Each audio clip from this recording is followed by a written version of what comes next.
Bismillahirrahmanirrahim. Assalamu alaikum. In today's video, we are going to discuss Act 3 of Man and Superman by Bernard Shaw. हमने act 1 देखा, act 2 देखा। अगर आपने वो नहीं देखे हुए तो उनका लिंक डिस्क्रिप्शन में है, आप पहले जाके वो देखें, फिर आपको इस एक्ट की समझ आएगी।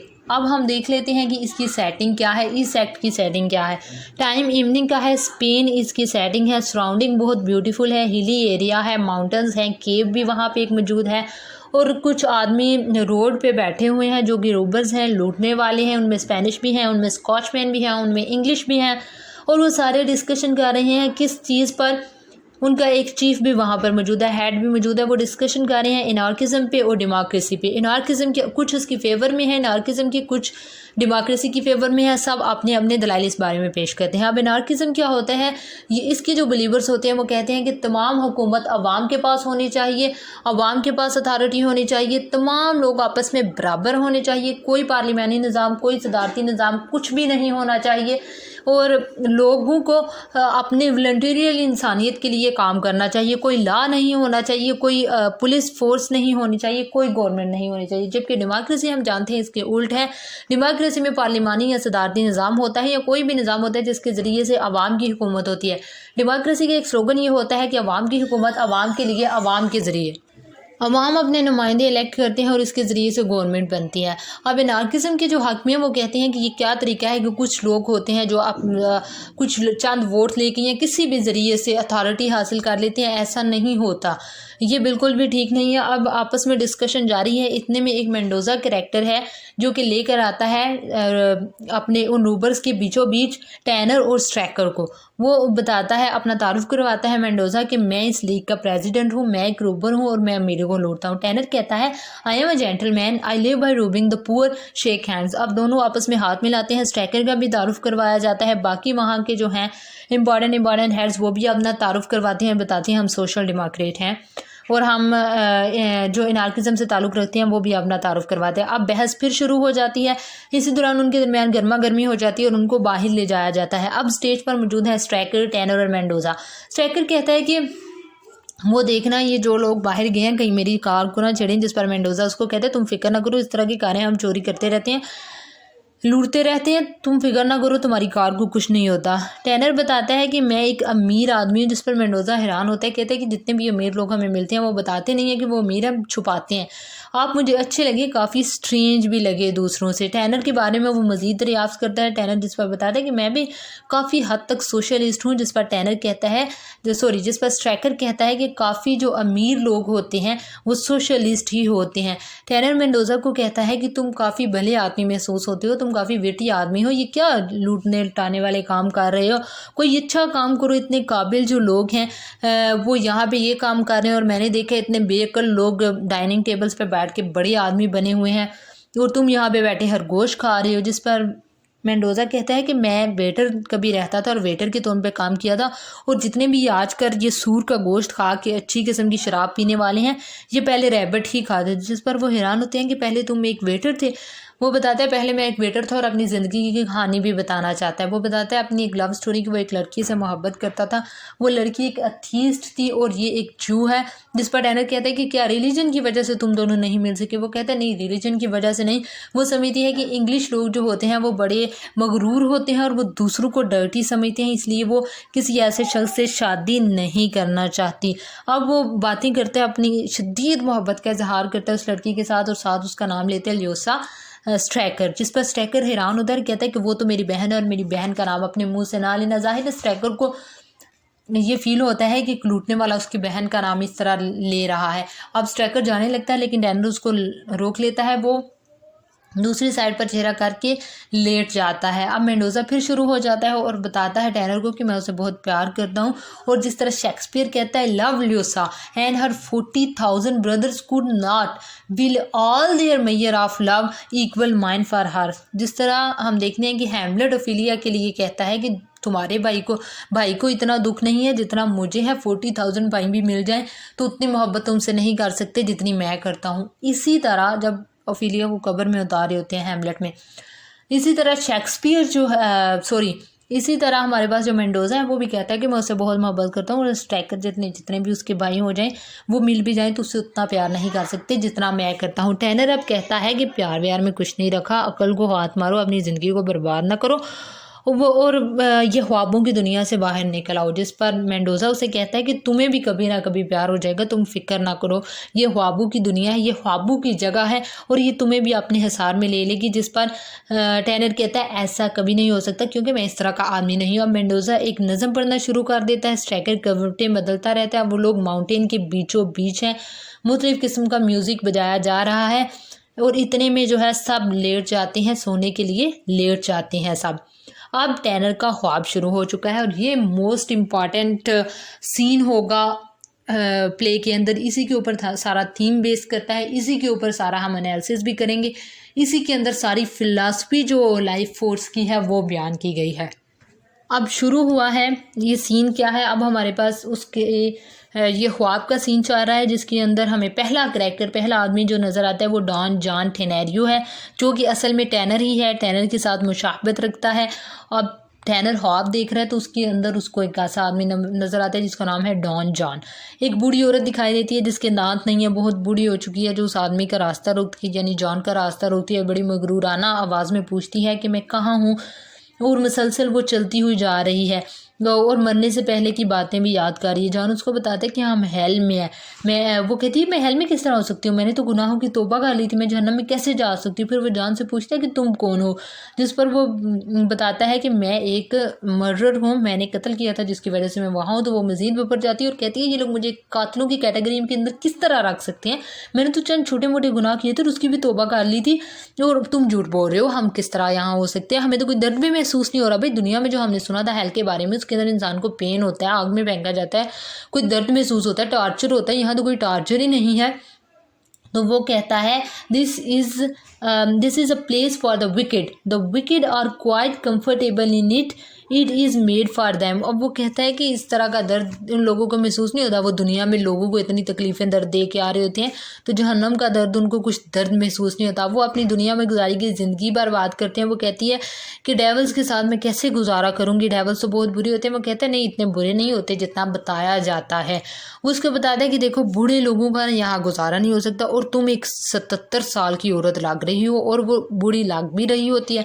वो उसको कहते हैं कि तुम फील करो और तुम जवान हो जाओगी। वो कहती है ये कैसे हो सकता है कि मैं फील करूं और जवान हो जाऊं। वो कहता है सारी बात फीलिंग की है, हेल के अंदर ऐसा हो सकता है, तुम फील करो कि तुम एक 27 की हो और जिस तरह तुम दुनिया में 27 की थी उस तरह खुद को फील करो। अब वो फील करती है और एकदम हमें स्टेज पर मिलती है 27 ईयर्स की एक लड़की जो कि एन से बिल्कुल मुशाबहत रखती है। अब हमें इधर उसके हवा में टैनर भी मिल गया और एन भी मिल गई। अब एन जॉन को जब देखती है और जॉन जब एन को देखते तो वो कहते हैं दुनिया में हम इकट्ठे थे, मैं तुम्हारे साथ एक मिनट नहीं गुजारा कर सकती, तो मेरे बाप के कातिल हो तो मैं तुम्हारे पास कैसे इकट्ठे रह सकती हूँ। वो उसको बताता है कि तुम्हारा बाप जो है वो हेवन में है। वो कहती है मेरा बाप इतना अच्छा इंसान था, वो हेवन में ही हो सकता था। और वो कहते हैं कि तुम्हारा बाप जो है कभी कभी जहन्नम में आता है, जो अपने से कमतर लोग हैं उनको देखता है, पूछता है और उसको मत बताना कि मैंने उसको धक्का दिया तो वो मरा था। अच्छा एन अब जैसे दुनिया में हमें पीछे एक्ट 1 एक्ट 2 में हमने पढ़ा था कि वो दोहरे किस्म की डाल रही होती है टैनर के ऊपर, उसके करीब आना चाहती है, हालांकि ऑक्टेवियस उससे बहुत मोहब्बत करता है। इसी तरह आप बात को फिर उसी पास से ले जाती है और कहती है कि तुम मुझसे दुनिया में मोहब्बत करते थे, हालांकि तुम्हारा रवैया मेरे साथ इतना हार्श होता था। जिस पर वो कहता है कि मोहब्बत की बात ना करो मेरे साथ। अब एक स्टैचू की अपीयरेंस होती है, एक स्टैचू आता है और उसको पूरे इस एक्ट के अंदर एंड तक हम लोग स्टैचू के नाम से ही जानेंगे, लेकिन असल में इसकी मुशाबहत रैमस्टन के साथ है। अब हम देखते हैं कि हमें रैमस्टन भी उसके ख्वाब के अंदर मिल गया है और फिर ये वाज़ेह हो जाता है आहिस्ता आहिस्ता। स्टैचू जब उसकी क्लियरेंस आती है करैक्टर की तो पता चल जाता है कि ये रैमस्टन ही है। अब स्टैचू जो है वो जॉन को कहता है कि तुम्हारी बेटी एन मर चुकी है, उसका शोहर ऑक्टेवियस था, इधर वो नाम लेता है ऑक्टेवियस का नाम बदलकर। वो कहता है कि डॉन तुम ऑक्टेवियो के दोस्त होते थे। एन अपने बाप से मिलती है काफ़ी जज्बाती अंदाज में, लेकिन फिर वो कहती है कहीं डेवल ना हो तुम जो मेरे साथ मजाक बना रहे हो, मेरा मजाक उड़ा रहे हो। जिस पर स्टैचू कहता है कि ऐसी कोई बात नहीं है, हाँ मैं अभी डेवल को बुलाता हूँ और उसके साथ तुम लोगों का तारुफ कराता हूँ और उसको कहूँगा कि तुम लोगों का ख्याल रखें। अब डेवल आता है और आगे अदाब बजा लाता है। एन डेविल के साथ नापसंदीदगी का इजहार करती है और जॉन भी उसको कुछ खास पसंद नहीं करता। अब स्टैचू कहता है कि मैं हेवन छोड़कर अब खुद को लूसीफर के हवाले कर रहा हूँ, यानी कि डेविल के हवाले कर रहा हूँ, जिसके पर डेविल जो है वो खुशी से झूमने लगता है। अब डॉन जो है वो इन लोगों की कन्वर्सेशन से बोर हो जाता है और वो कहता है कि मैं अकेला रहना चाहता हूँ, जिस पर डेविल उसको कहता है कि जन्नत में चले जाओ, जन्नत में कोई भी जा सकता है और किसी भी वक्त जा सकते हैं। एन ये पूछती है कि क्या वाकई ऐसा हो सकता है? डेविल कहते हैं हाँ कोई भी जा सकता है, लेकिन जन्नत में कोई ख़ास चीज़ नहीं है, इंसान वहाँ पे बोर हो जाता है। कोई ज़्यादातर लोग इसको पसंद नहीं करते। देखो तुम्हारा बाप भी वापस आ गया। यहाँ पर रेमस्टन को जो है वो बाप बताया गया है, स्टैचू को बाप बताया गया है एन का। फिर एन कहती है कि मैं भी जन्नत में जाना चाहती हूँ और जन्नत देखना चाहती हूँ, जिस पर डॉन उसे कहता है, डॉन जॉन उसको कहता है कि मैं तुम्हारे साथ नहीं जाने वाला, तुम यहीं रहोगी, मैं अकेला जाऊँगा। अब एन बाप से कहती है कि आप भी मेरे साथ जन्नत में चलो। जॉन कहता है कि ये तुम्हारे और तुम्हारे बाप के रहने की जगह नहीं है, ये रियलिटी की जगह होती है हेवन, और तुम जैसे लोग जो सारी ज़िंदगी ख्वाबों में गुजार देते हैं दुनिया में भी, और उनका जन्नत में गुजारा नहीं हो सकता। देखो तुम्हारा बाप भी वापस आ गया। अब एन जो है वो जाने पर मज़िद है। जॉन डॉन उसको कहता है कि तुम जन्नत में सिर्फ रहोगी और काम करोगी, ये जहन्नम है, यहाँ खेलो कूदो। अब जहन्नम में तो कोई इस तरह की गॉसिप नहीं हो सकती जिस तरह की औरतें दुनिया में करती हैं, जो जहन्नम में कर सकती हैं।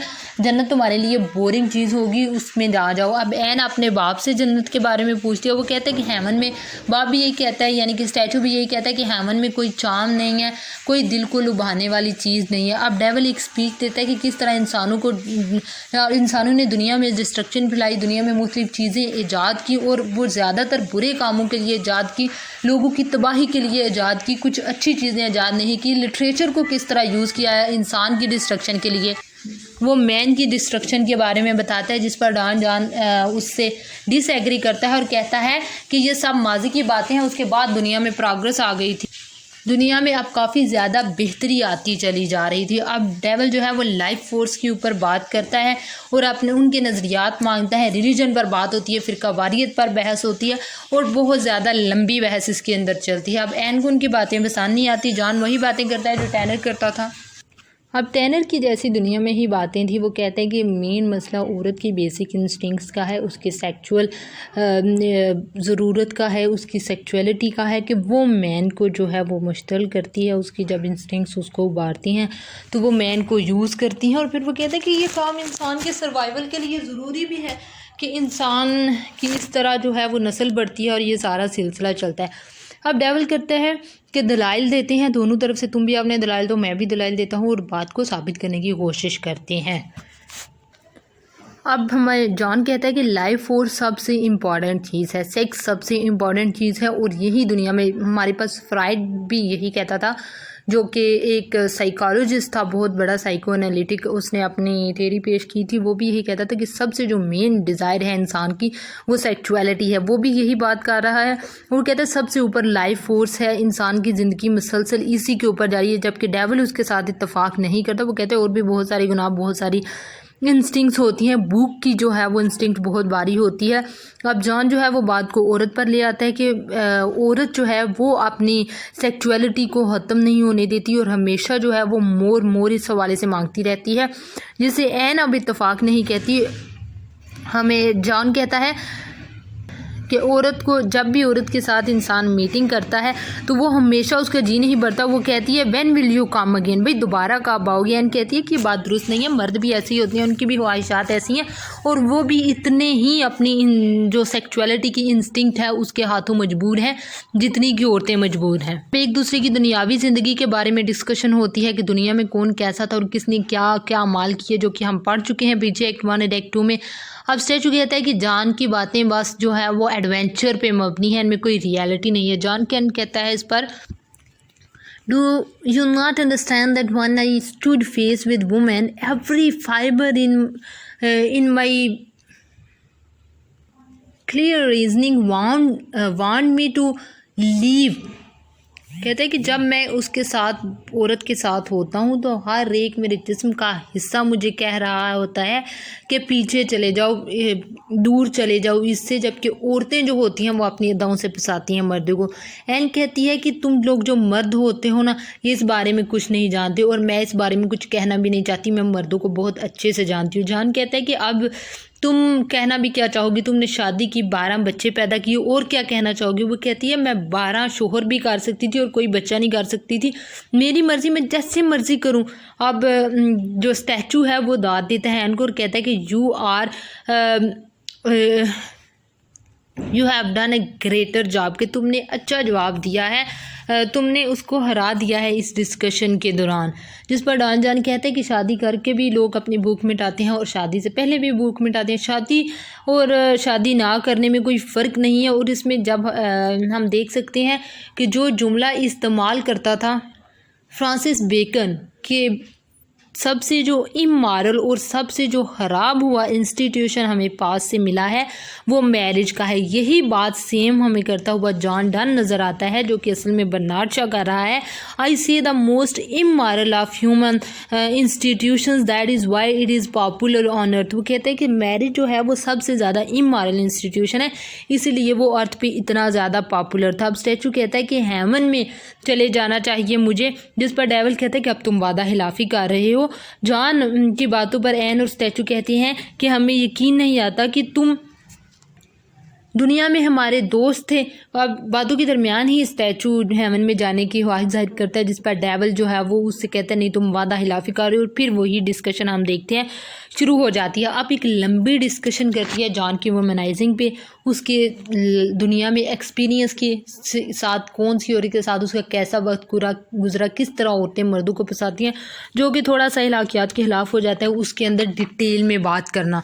तो ये आप इसकी टेक्स्ट ज़रूर पढ़ लीजिएगा। ये थोड़ा सा एनालिसिस से या थोड़ा सा इसको बताने से ये होता है कि आइडिया हो जाता है कि इसके अंदर क्या मेन है, वरना जब आप टेक्स्ट पढ़ते हैं तो बहुत मज़ा आता है। और जो जुमले वहाँ पे ज़ाहिर है इस्तेमाल किए जाते हैं उनके अंदर एक विट भी होती है, उनके अंदर हमें सटायर भी अच्छे से नज़र आता है और एक दूसरे के करैक्टर के उनके बारे में भी हमें अच्छी एक डिस्क्रिप्शन मिल जाती है। अब जान कहता है कि औरतें हमदर्दी का रोना रोती हैं, जैसे कि एन ने किया था जब उसका बाप मरा था, हमदर्दी का रोना रोते हुए कई मर्दों को अपने जाल में फंसा लेती हैं। डेविल अब कहता है कि तुम मेरे दोस्तों की इंसल्ट कर रहे हो, उनके बारे में इम्पोलाइटली बात कर रहे हो। एन भी मेरी दोस्त है, स्टैचू भी मेरा दोस्त है, और कब से तुम उनके खिलाफ बातें किए चले जा रहे हो। अब इसके बाद एक मोस्ट इम्पॉर्टेंट कोटेशन है या मोस्ट इम्पॉर्टेंट आंसर है जो डॉन जॉन इसमें देता है। इसको मैं सिर्फ इंग्लिश में ही पढ़ूंगी क्योंकि काफ़ी लंबा उसका डायलॉग है और इजी वर्डिंग है, आपको समझ आ जाएगी। Why should I be too polite to them और टू यू, भाई क्यों मैं पोलाइटली बात करूँ तुमसे या उनसे। In this palace of lies A truth or two truth will not hurt you.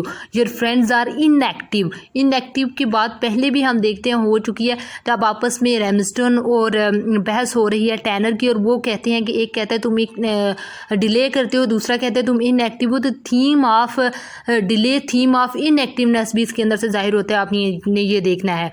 इस पर वो कह रहा है your friends are inactive and servile creatures as I know, they are not beautiful, their beauty is artificial. अब ये सारी दुनिया के ऊपर स्टाइल है, आयरनी है, रियल वर्ड की डिस्क्रिप्शन है।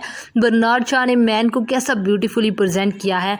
They are not clean, they are only shaved and washed, they are not dignified, they are only fashionably dressed, they are not educated, they have only passed college examinations. भाई ये अखलाकियात नहीं है, तालीम नहीं है, सिर्फ पास करते जा रहे हैं paper. They are not religious, they have reserved their seat in church by paying money.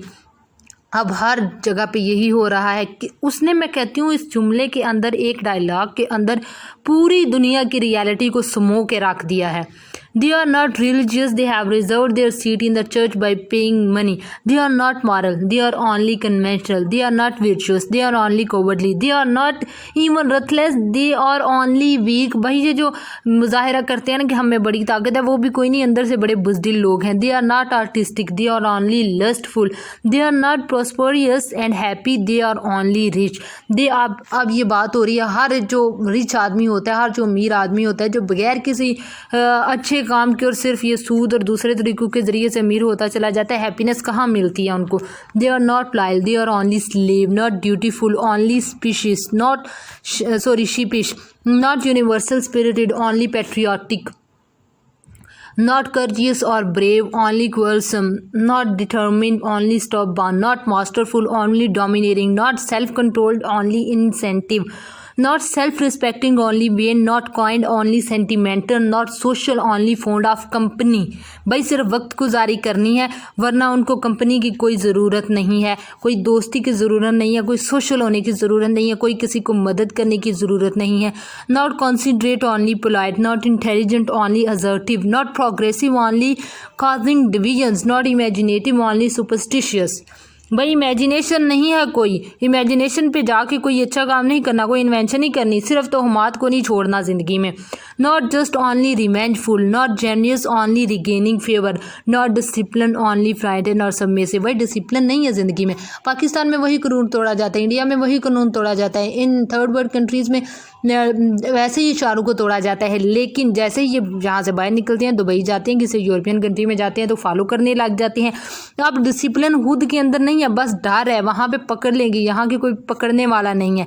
And not truthful at all, भाई सच तो उनके साथ lawyers, every one of them through and through. अब कितनी उसने लाइफ की डिस्क्रिप्शन एक दे दी है, मैं कहती हूँ पूरे प्ले को उसने एक अपने डायलॉग के अंदर समो दिया। अब इतनी उसकी बातों के बाद वो कहते हैं स्टैचू, डेवल एंड सब कहते हैं कि भाई तुम बातें बहुत अच्छी कर लेते हो और बहुत अच्छे तुम्हारे पास अल्फाज का ज़ख़ीरा है, जिस पर उससे ज़ाहिर है फिर गुस्सा आता है। एक दफ़ा एन हमने देखा एक्ट 1 और एक्ट 2 में भी उससे ऐसी ही बात करती है। अब जॉन कहता है कि हाँ ये सब बातें ही रह गई हैं, क्योंकि कोई अमल करने पे तो आता ही नहीं है, बातों ही बातें सबके पास रह गई हैं, तो मेरी भी बस बातें ही हैं। जॉन कहता है कि मैं जा रहा हूँ। डेवल कहता है कि इंसान चेंज चाहता है, हेवन में भी तुम रहोगे ज़्यादा देर थक जाओगे, इंसान चेंज चाहता है। और डेवल और हेवन तो इतनी बोरिंग है। जॉन उससे डिसएग्री करता है और कहता है कि अब ह्यूमन नॉलेज के ऊपर बात होती है। डेविल कहते हैं कि इंसान ने हमेशा नॉलेज को बुरे मकासद के लिए ही इस्तेमाल किया, जिस पर जॉन इत्तेफाक नहीं करता है और कहता है कि बहुत ज़्यादा तकसीर किया है दुनिया को लोगों ने, और बहुत ज़्यादा इन्वेंशंस हुई है और दुनिया बेहतरी की तरफ जा रही है। अब जॉन कहता है कि भाई मैं जा रहा हूँ, डेविल भी कहता है भाई। जॉन फिर तंजिया जुमलों का तबादला करता है और अब जॉन जो है वो चला जाता है। एन से कहता है कि जन्नत का रास्ता खुद तलाश करो, मैं नहीं तुम्हें साथ लेके जाने वाला, जिस पर एन उसे पीछे से कहती है कि हाउ डिस्गस्टिंग इट इज़।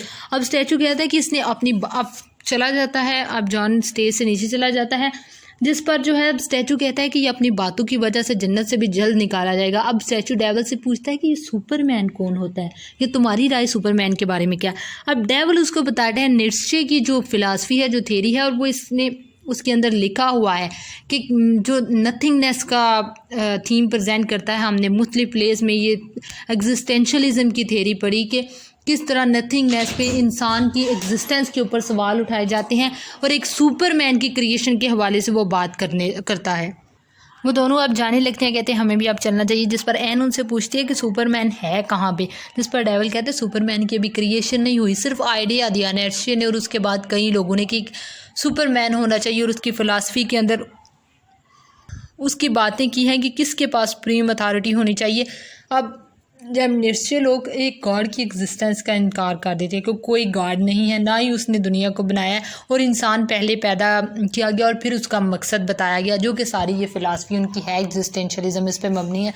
तो इस लिहाज से वो कहते हैं कि कोई सुपरमैन है, लेकिन उनका उन्हें पता नहीं चल रहा। बात घूम फिर के कान इधर से पकड़ें उधर से पकड़ें, फिर वहीं पे आ गई है कि गार्ड कोई ना कोई तो है, और वो गार्ड नहीं है जो लोग कह रहे हैं, किसी भी रिलीजन वाले, चाहे वो क्रिश्चियन है, चाहे वो जो भी है, मुसलमान है, लेकिन जी कोई अब सुपरमैन की वो तलाश में। उसको कहते हैं सुपरमैन की तो भी क्रिएशन होनी है। वो कहती है मैं जानी हूँ सुपरमैन को तलाश करने। अब वो स्टेज से चले जाती हैं तीनों, स्टैचू भी चला जाता है, डेविल भी चला जाता है और एन भी चली जाती है। अब टैनर जागता है और मेंडोजा कहता है क्या तुमने कोई ख्वाब देखा है? टैनर कहता है हाँ बहुत हॉरिबल सा ख्वाब था, मुझे याद है सारा ख्वाब मैंने क्या देखा। अब हम वापस आ चुके हैं, आप लोग भी वापस आ जाएँ, ख्वाब ख़त्म हो चुका है। अब स्पेन के अंदर हम लोग मौजूद हैं, माउंटेन्स हैं, केव्स हैं, रूबर्स जो हैं वहाँ पे मौजूद थे। मेंडोजा, स्ट्रैकर और टैनर वहाँ पे सो रहे थे, जिसमें टैनर ने ये ख्वाब देखा था।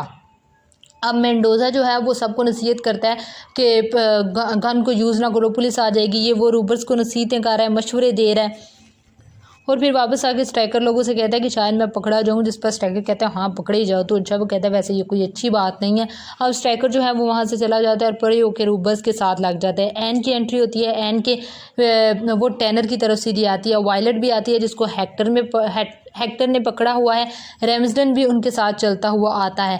अब वो एंड दरियाफ्त करती है टैनर से कि तुम कहाँ थे, हमें छोड़ के कैसे आ गए, कोई बिना कुछ कहे बिना कुछ बताए कैसे आ गए। टैनर कहता है भाई मैं तो वहाँ से निकलना चाहता था और ज़िंदगी में एक ही अच्छा मुझे आदमी मिला है, वो मेंडोजा के बारे में कह रहा होता है जो अच्छी बातें करता है।